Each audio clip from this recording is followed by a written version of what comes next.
didn't know it. Sorry to disappoint Anybody that might think I sound like this naturally. No, that's me trying to sound sexy. Although in my head, I sound like Colleen Blankenbeard. Got a really sexy voice in my head, and I know that's not what you guys are hearing right now, and it makes me let's see, I worked for 80 Films back in the day. I worked for Funimation. I currently work for Sentai and Seraphim, and I work for Zoom, and I've done a lot of freaking anime and some video games like the Borderlands 2 and Explosion Man and stuff like that. Anime-wise, holy moly, this is where I start looking like a deer in headlights because it's like, where do I start? Well, you guys were here for Panty and Stocking last night? Oh yes. My stocking and Panty and Stocking. I see some Full Metal love. So in the first Full Metal, it was Nero Dante. And then the second Full Metal, I was DJ. I've got let's see, stuff that's on television. On Toonami, I play Tsubaki in Soul Eater. I was Ringo in Casher and Sins. I know you all wanted to kick me, and that's okay. What else? Mei-Chang in Brotherhood. Oh, Shiro in Dead Man Wonderland. And, and I played Bulma in Dragon Ball Z Kai. She doesn't sound like this, though. She sounds more like this. And she yells a lot. So I guess I'm just gonna open it up to questions, because otherwise I'll sit here and ramble and you guys don't want that. It's early and I haven't had my caffeine and I don't know what'll come out of my mouth. Anybody have any questions? There's a microphone right there, I think, right? Yeah. Love how you did the voices in Shuffle and in Negama. You had great range of both of them. What was your favorite of both? Of those two? For me, that's kind of like apples and oranges because Asa in Shuffle was so fantastic. And she got to go to some really dark and deep places. Whereas in Negima, I had fun because there was 3 people. That's pretty bad. But we never really got to dive very deep. Negima always kind of stayed in this level. I will say that I really liked the second season of Negima because the first season had a serious lack of chupacabra. So I really enjoyed the second season. Yeah, it's hard to compare the two, but Asa has she's got a big place in my heart because she's awesome and she's like the perfect girlfriend. I mean, I'd date her. And she can pull off green hair. Yeah. So that's a hard one, but I might have to go with Shuffle. Plus, I got to act against Carrie Savage going crazy. Dude, props to Carrie. She plays an awesome psycho. She's totally not psycho. I love that somebody's gonna clip that and put it on the internet. Carrie Savage psycho. No, no, no, no! Hello! I know you ladies. Hi. We were wondering, do you have a favorite Powerpuff Girl? Do you want one? Favorite Powerpuff? It would be Bubble.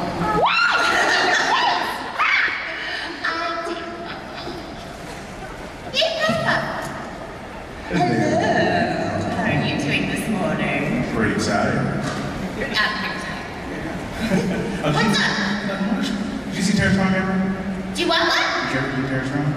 I can't hear anybody. Am I silly? Did you ever meet Terrence Strong? Did I ever meet Tara Strong? Is that what you said? Yes. I did meet Tara. We did a, why am I so blind? I need sunglasses and a hearing aid, evidently. I met Tara, I did a, all-encompassing convention last year in Calgary. And I was there with Tara and Billy West and Joe from Futurama and the whole cast of Star Trek The Next Generation. And I ended up hanging out with the Weasley twins from Harry Potter, and they're really, really cool. I like the gingers.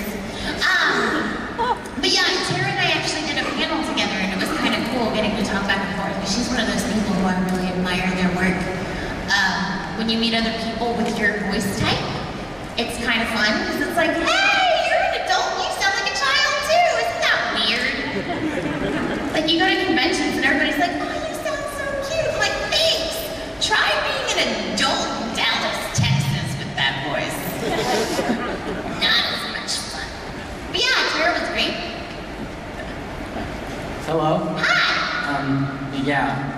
I'm sorry, I'm a little nervous. This is my first convention. Oh, no, that's awesome. All right, well, all right, my question is, you have played a lot of characters in anime, some childish, some, serious, like Sabaki. And I was wondering, what was it like to play Stocking from Panty and Stocking? Because, like, since you, seem like a nice person, like, what was it like to go from being, the nice person that I believe you are, obviously, and, obviously, the Panty, How is that, how's that possible? It was very liberating. Oh. There was something about Stocking that was so very liberating, because I do play a lot of, children and like goody-goodies and stuff like that, because my voice, hello, you can either cast somebody that doesn't sound like this and force them to sound this way, or you can just cast somebody that already sounds that way, which is what most directors do. When it sounds like it, yeah, bring her in. But with Stocking, it was fun because I got to be foul. Oh, so foul. And oh, so mean. And say some of the worst things ever, which in my little heart was like, I was imagining saying these things and the looks on people's faces, and then I would get, I think I talked about it last night at the Panty and Stocking panel, Joel McDonald, who played Reef, who's fantastic, but he came up to me at one point, he's like, they had to turn you off when I was recording. And I'm like, why? And he goes, because every time I was going in to say my line, you were talking about how your weapons were being such C's. And I was like, oh yeah, and he goes, I couldn't do it, I just felt dirty. Like, Monica Rial, making people feel dirty. That was a lot of fun, and Jamie did a fantastic job on the scripts and stuff, so it was almost too exciting. It was like, I get to go in there and say horrible things, and then I would quote it all week long and be like, you'll never guess what I got to say! So that one was a lot of fun. I enjoyed it. Thank you very much. No problem. Plus, I would eat cupcakes in the booth. Hello! How you doing? Yes, I just want to know, what was your favorite part of Oran High School Host Club? My favorite part of Oran was yelling at Tamaki. He's stupid. No. Actually, my favorite part of Oran was I did the adaptation, the scripts for Oran, which a lot of people don't know because I used a pseudonym in case y'all hated it. Thankfully, you didn't. It was also one of the first scripts that Michael Tatum worked on, so he and I worked together on that one. But my favorite thing ever in Oran is, I love the twins. I love all the characters, but the twins were fun to write for. And so I wrote a line, it's in the sports episode, and they're, on a baseball team, and I put in a pitcher-catcher joke. And I remember getting on the internet, because I was like, I wonder what people think about this. And there were all these, 12-year-old girls that were like, that doesn't make any sense. The pitcher-catcher, what does that even mean? And I'm like, wait 5 years and you'll understand. And sure enough, I've had several people come up to me later and go, okay, now I get it, and that's funny. I'm like, yeah. I really am a nice person, I swear. But yeah, I love that show. It was a lot of fun. I did kind of cheat, I felt like, because I had seen the whole show since I did the scripts. So when I went into audition for Renge, Caitlin Glass, who is Haruhi and also the director, she was like, who do you want to audition for? And I'm like, Renge. You don't want to audition for Haruhi? No? Renge. She's like, all right. And it came to, usually when you have a side, it just shows a picture of the character, you don't see the video, and it has a couple of lines. And then at the end of it, it said, OM laugh, which just meant open mouth laugh. And so I knew that everybody else was probably going to go in there and be like, ha ha ha ha, or hee hee hee. And so I went in there and did my lines, and I was like,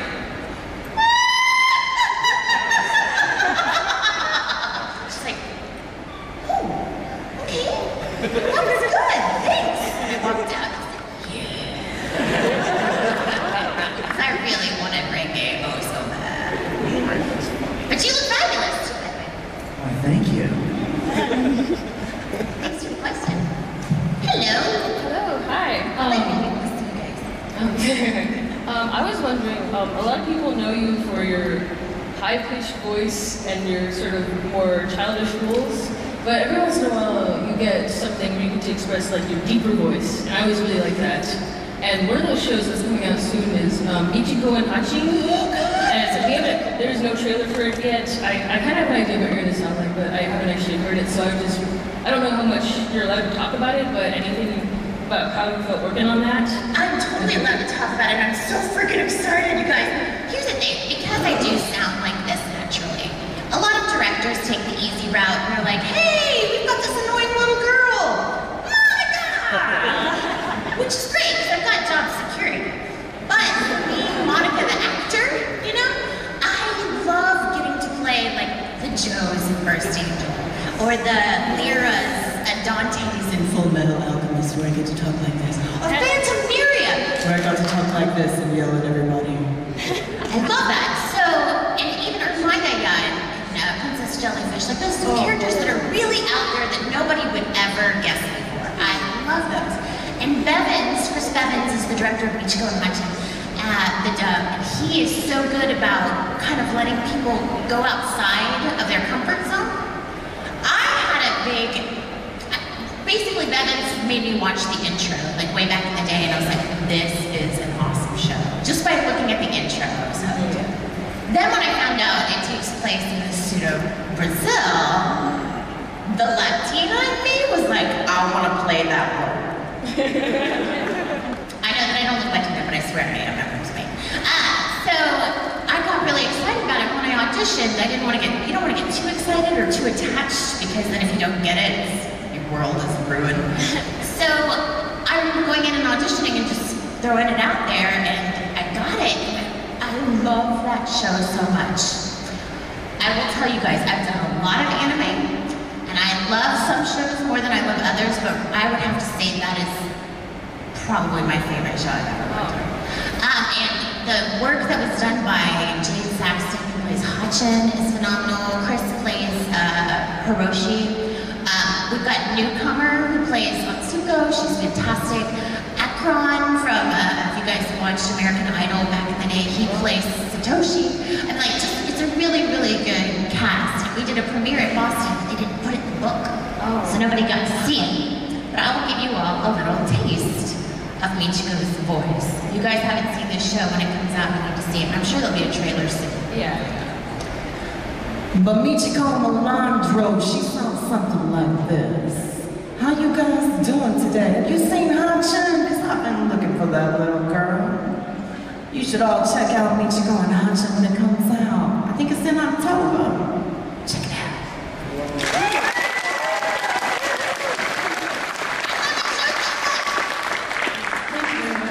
Thank you for asking me about that show. I got goosebumps. Monica, I've got a question for you. Yes. What was your favorite cartoon show when you were a little kid? Oh, so many.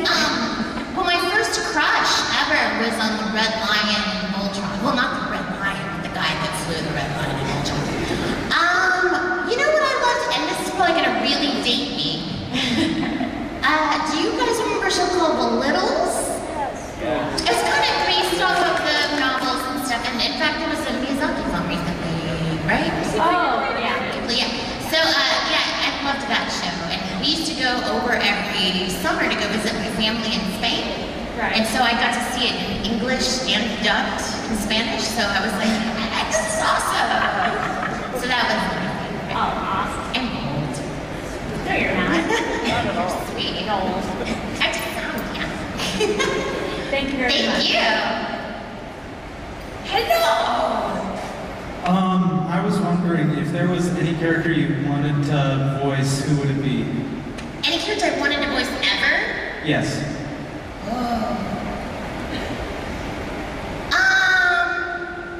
I really love Lumpy Space Princess.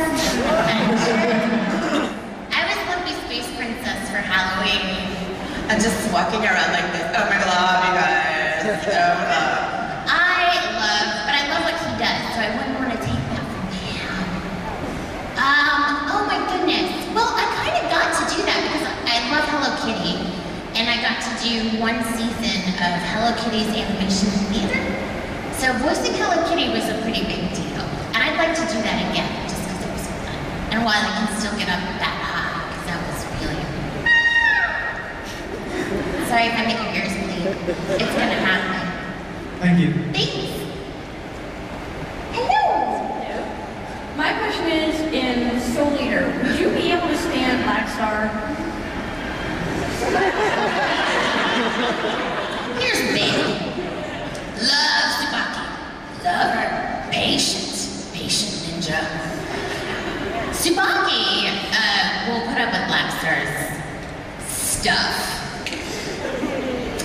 Monica would drop kick him in the gonads.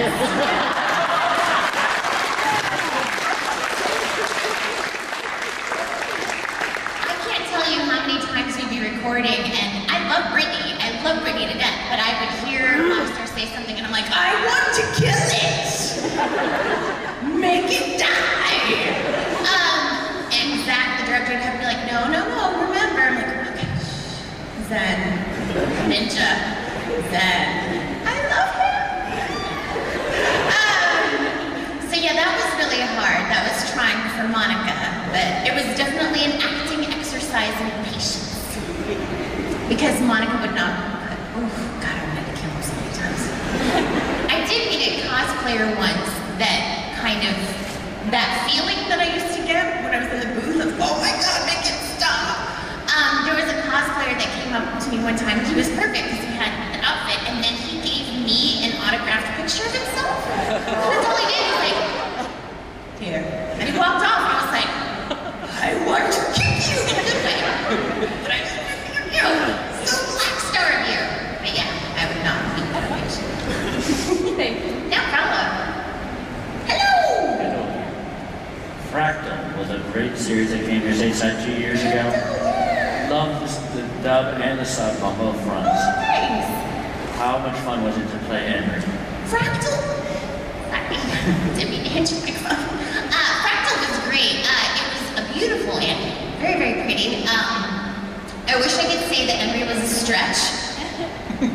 She kind of fits in that, let's call Monica zone. Spunky, high-fed, yeah. But she was fun because she really got to feel some emotion. She really got to get involved, and she kind of became the mother hen of everybody. What was funny about Fractal is that for some reason, Emery's flaps were different than everybody else, like little mouth movements. So everybody else had these really slow, like, we could fit anything in these flaps because they're so pretty and fluid, and then mine would be like, and so I would sit there going, with Colleen, the director, I'm like, what do I do with that? Make it sound natural.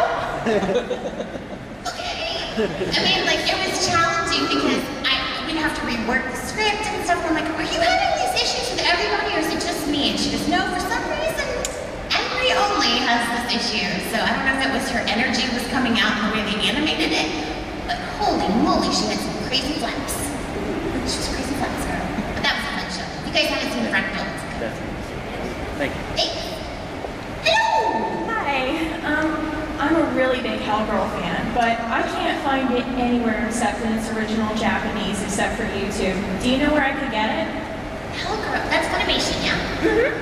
I don't know. I'm so helpful. I would think, have you checked like the right stuff? Yeah, I Googled it, I looked on Amazon, it's just nowhere to be found, so. What might be happening, this is a good thing for you guys to know, you know how Funimation has that save collection? Sometimes before they go to save, they pull things. Kind of like Disney does, where they're like, get it now before it goes away for 10 years, and then it goes away for a month, and they bring it back. Kind of like that. It's a marketing thing. So it might be that they're about to release a saved edition. I don't know. That'd be a good question if you guys haven't met Sarah Sully over at Funimation. She does a lot of communication and Q&A and stuff, so that might be a good question for her. Thank you. No problem. Thank you for lighting them. I can see you guys. Hi. Hi. What is the most embarrassing thing that's ever happened to you while recording? Well, what? The most embarrassing thing to happen to you while recording. Oh, while recording. There's a few. Well, the good thing is, well, I don't know if it's a good thing. deal about being a voice actor. You can't be self-conscious in any way, shape, or form, because when you're in the booth, you're literally in a glass room. Like there's a huge piece of glass, and you're like 4 feet from the director and the engineer. So you have to do like when I was Maya Princess Jellyfish, and I would do all of her head movements and stuff, and people would laugh, and I'm like, that's what I gotta do. So you end up looking like an idiot. If you spit, if you snot, if you pick your wedgie, any of those, they will see it all.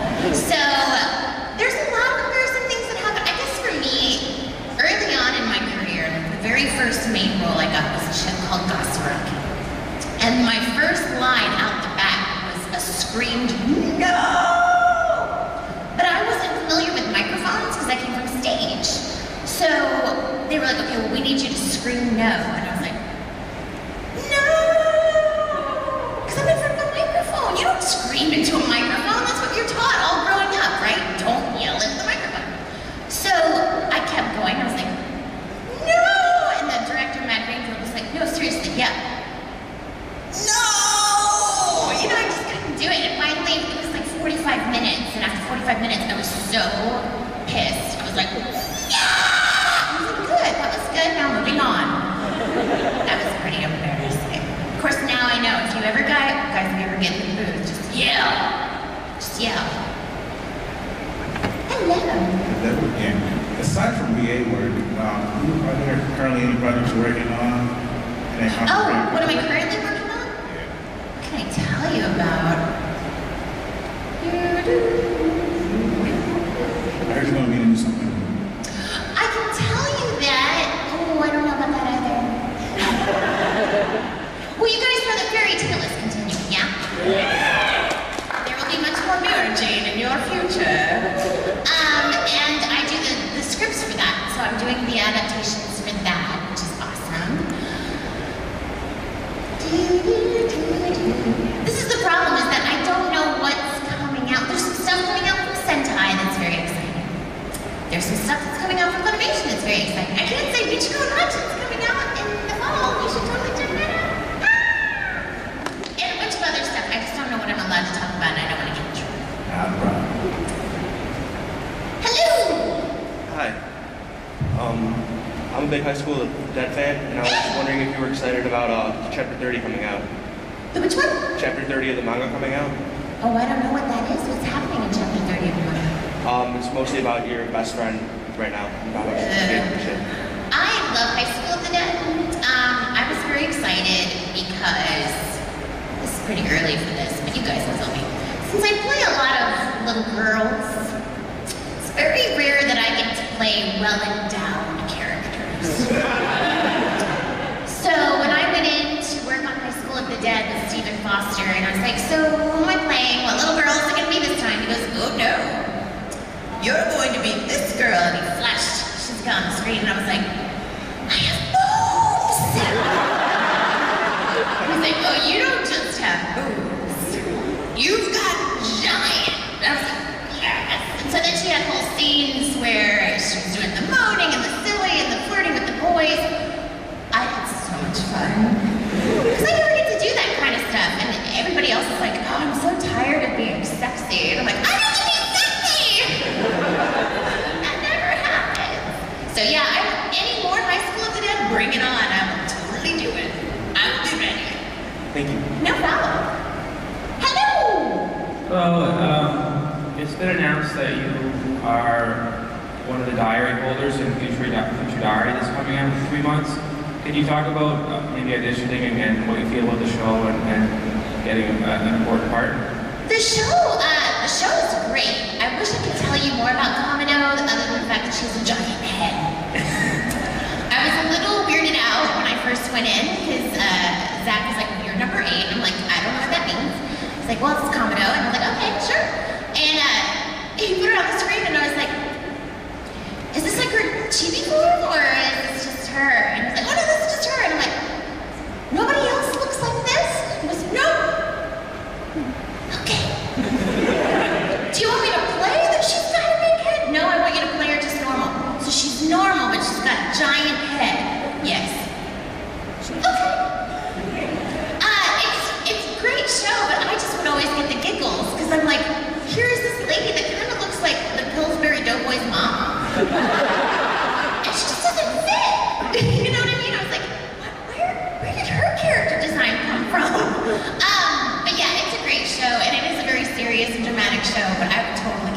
because I'm like, you know, she does something serious and I'm like,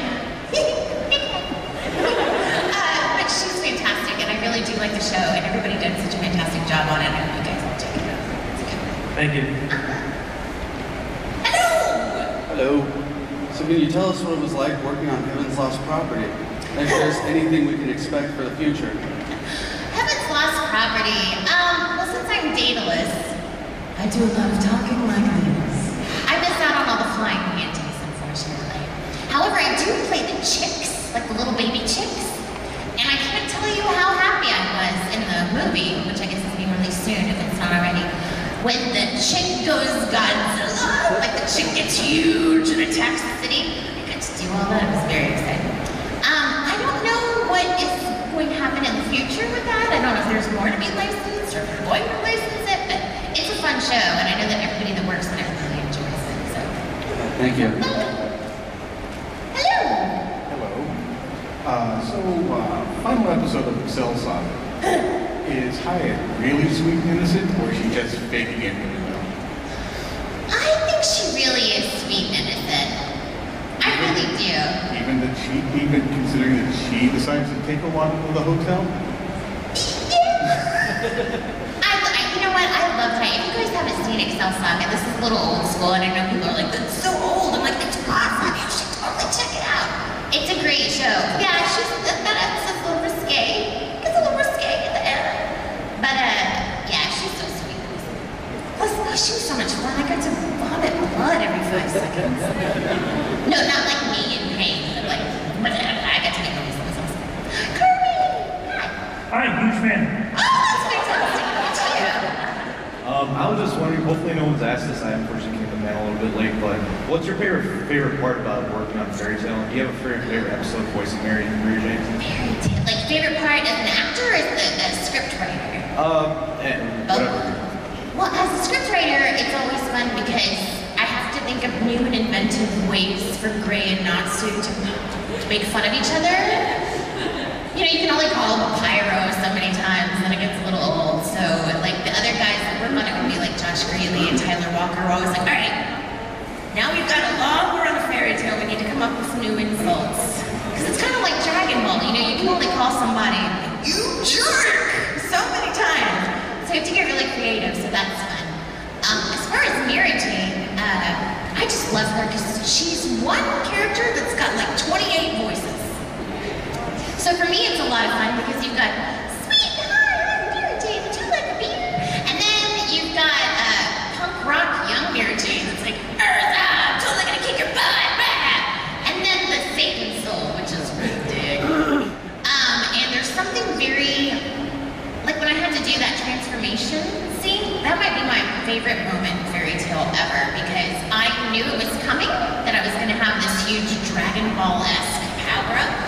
So I did something you're not supposed to do. Whenever somebody would make me angry or aggravate me, I would just put it aside. I would stow it away because I knew that in about a week I was going to be screaming it all out. So I went into that booth and I remember Tyler was like, all right, well, we're going to preview it. And we watched it. I was like, okay, good.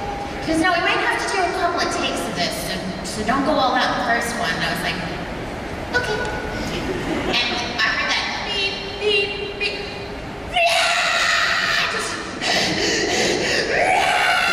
I stopped and I looked out at the engineer and the director and they were like,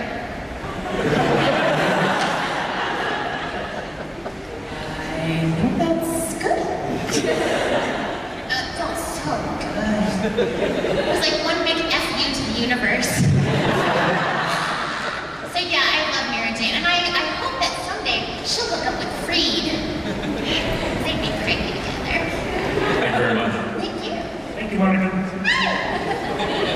Hello. Hi. Since you have a really childlike voice, do you ever have problems with people taking you seriously? When people do what? Taking you seriously? Yes. I wish that wasn't the case. I learned very early on, my dad, this sounds like child abuse, but it's not, I swear. My dad is Hispanic, from Spain, so he talks like this. So whenever I would talk to him and I'd be like, nah, he's like, Monica, use your real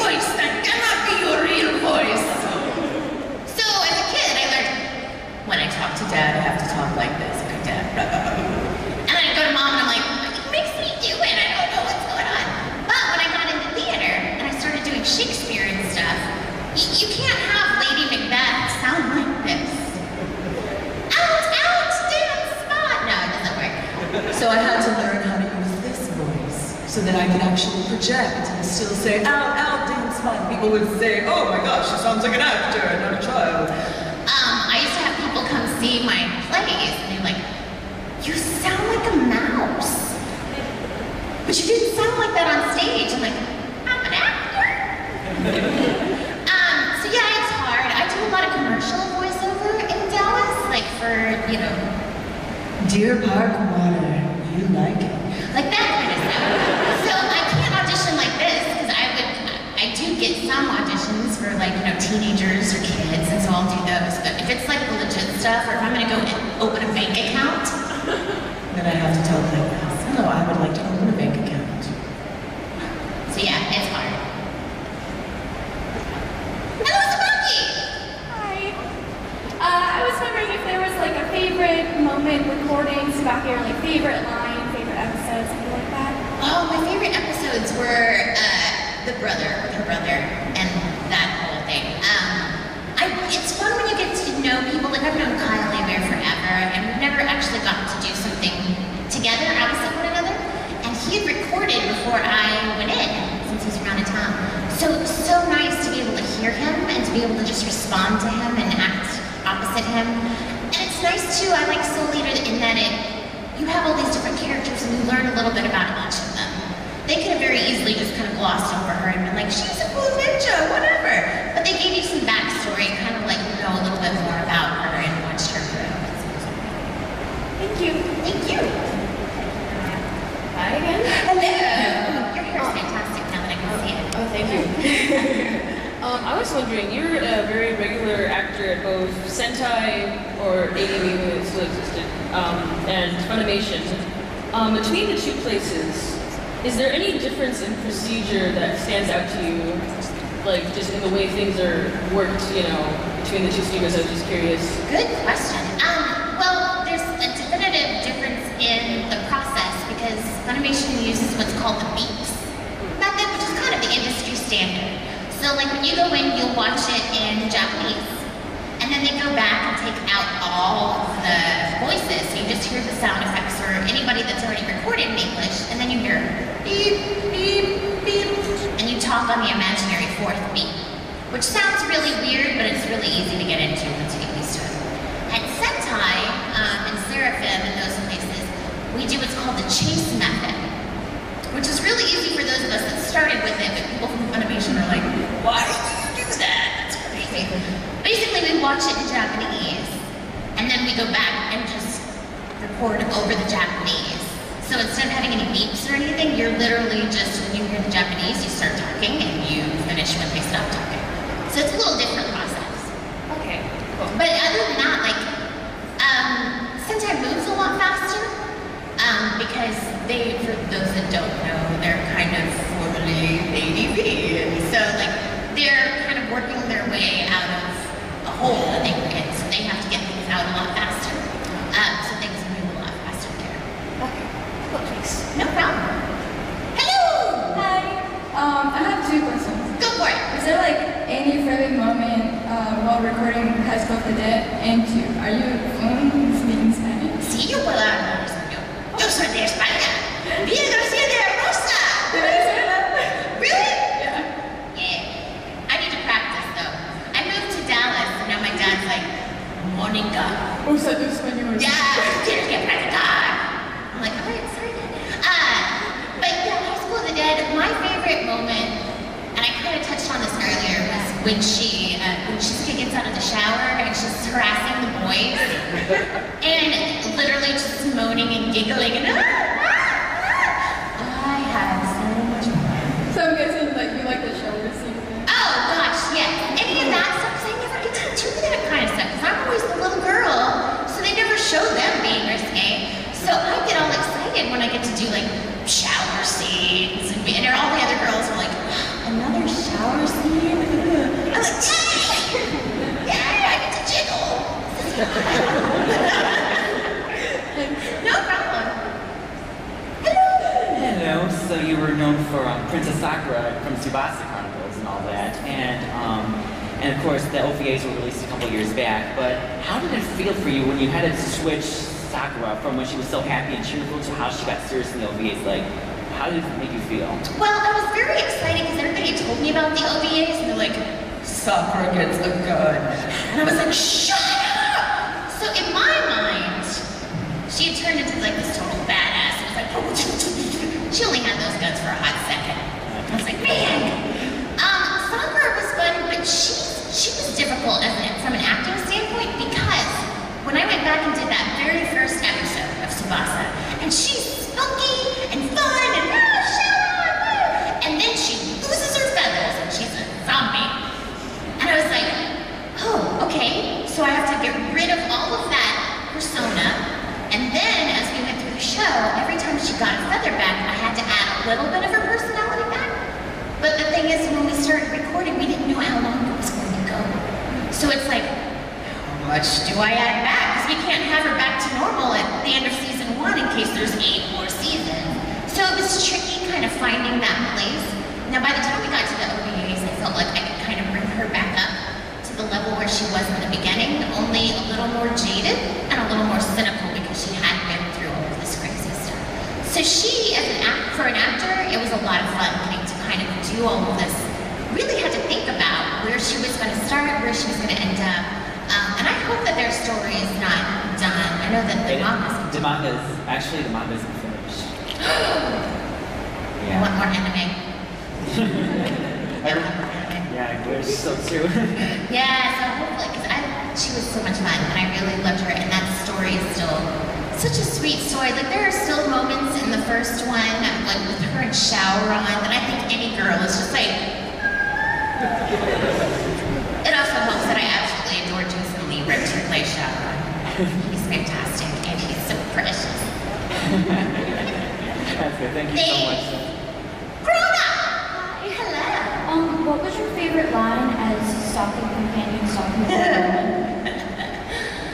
My favorite line is a little offensive. I don't think it was that offensive, but people seem to be really offended by it. I think it's episode, I don't know, there's an episode where Garterbelt's yelling at us, and Panty's like, you better calm down or you're gonna have a stroke. And then Stocking says, yeah, and then you'll only be able to yell at us on one side of your face. I thought that was hilarious. That and when she says to Penny, you keep talking, but all I hear is syphilis. Thank you. Thank you. Hello.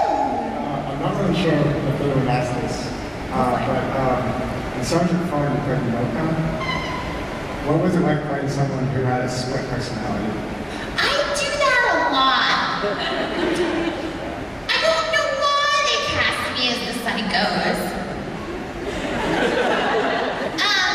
She was a lot of fun. Here's a little background story on Sgt Frog. Way before Funimation got it, ADV had the rights to it. So we had kind of toyed around with a couple of different casts and stuff. And I wanted Monica so bad. But in Houston, there's this lady named Hillary Haig who outshoots me. And I love Hillary, she's one of my friends. But she was always Monica, and I was like, oh, someday, Hillary, someday. And so when I went to Funimation, I was like, this is my chance. So I auditioned, knowing the character from having done all of the different incarnations that we had done. And I absolutely love her. They gave me the option, because they would label in the script Monica and Dark Monica, so that there was a difference between the two, and so I would know when she was crazy and when she was normal. And they were like, well, do you want to go through and do regular Monica and then go back and do Dark Monica? I'm like, no! I want to go back and forth! They're like, sure? I'm like, yes! So I had so much fun. Hey, the really nice and sweet. And then, oh my god, I hate you! She was awesome. And then it wasn't long after that that I started working on My Bride is a Mermaid, where I played Maki the Conch. Unfortunately. She's a shell. So she was fun too because she had kind of that same backwards and forwards, split personality kind of thing, and I somehow now I've become like the go-to split personality. And psychos, yay, Belarus! Thank you. Hello! What was your favorite part playing reggae? I did I like her platform. I always joke that I would like a platform everywhere I go, so that when I go to Funimation parties or whatever, I can be like, that was pretty rad. It was also cool to be a part of a show that there's so many dudes. Like Caitlin and I, and well, Lucy, who played in your dudelet. It was cool to kind of be one of the girls in such a small ensemble of boys. And it's always fun too. I mean, reggae is never on any of the stuff because you guys want to look at the pretty boys. I get that. So it's fun to like do things like I did the other day where I asked somebody, is Becky in here? Where I asked her she said, can you sign my Oron? I'm like, well, where would you like me to sign? She goes, you can sign anywhere. And I was like, can I sign on Tamaki's face? So I did. And I left a little note that said, love you, Vic. Sticky face. So it's fun. It's kind of like you get to toy around with all the boys and make fun of them and be a silly sister or a manager, if you will. She's a lot of fun. Hello. Hi, I was wondering for Black Butler because you played Mayrin. She's such a really awesome fighter in the manga. Did you kind of feel like ripped off because she's not? You don't get to see that as much in the anime. I would love to have gotten to see it.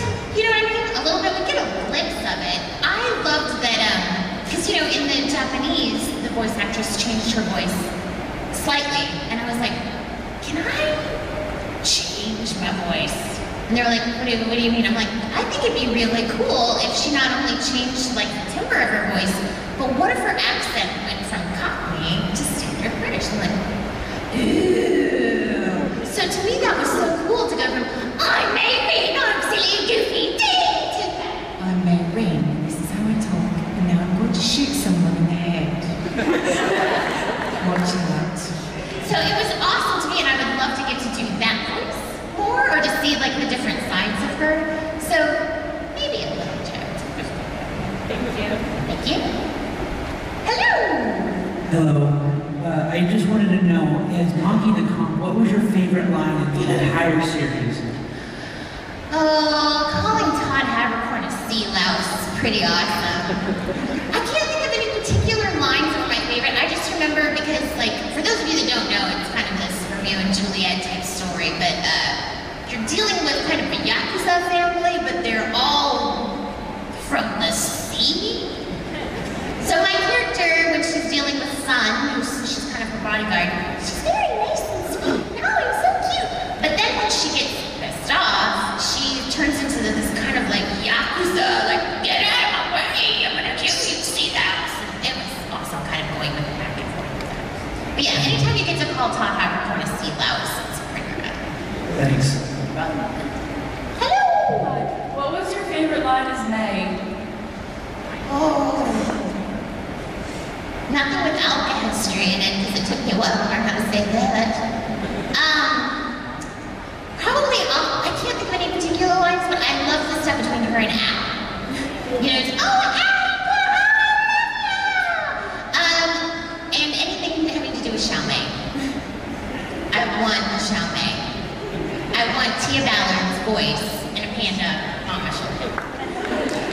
And I want Mei Chang's hair. Talk about some awesome anime hair, man. I want those earrings. But yeah, she's pretty awesome. I like her. Hello. Hi. Why did you start getting into voice acting anyway? It was an accident. And now I don't know what else I would ever do. It kind of became a career. I was an actress in Houston. I went to college with a bunch of people that worked at ADV, like Jason Douglas and Christopher Patton. I went to college with Jim Parsons at the Big Bang Theory. Sheldon! He's just like that, only not as smart. But yeah, we all went to college together, and we were doing, Shakespeare in the Park and all these shows together, and Jason Douglas finally looked at me one day and he goes, have you thought about auditioning for this company I work for? They do anime. And I was like,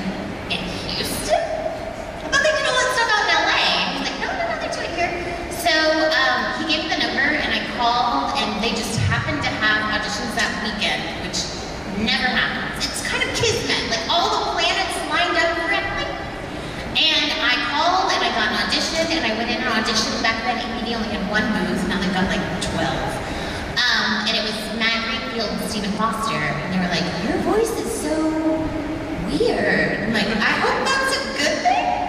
For this, it is. Okay.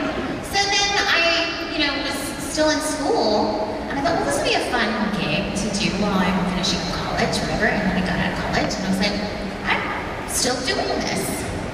Wow, well, this is fun. And then it became my career. And it just kind of happened. So I always feel bad when people are like, how do I get into voice acting? So I'm like, I don't know. I did it by accident. But yeah, it's one of those things, like, I never thought about the people that did voices or anything like that. And now I love it. But it certainly wasn't anything that I was like, I have to do that. It was an accident. Can you also please do Flying Bunny's voice? Well, let's see. It's really hard. Now you all want to cry, right? Thank you. Hello! How do you feel about your character, Chara and Monica? I love her.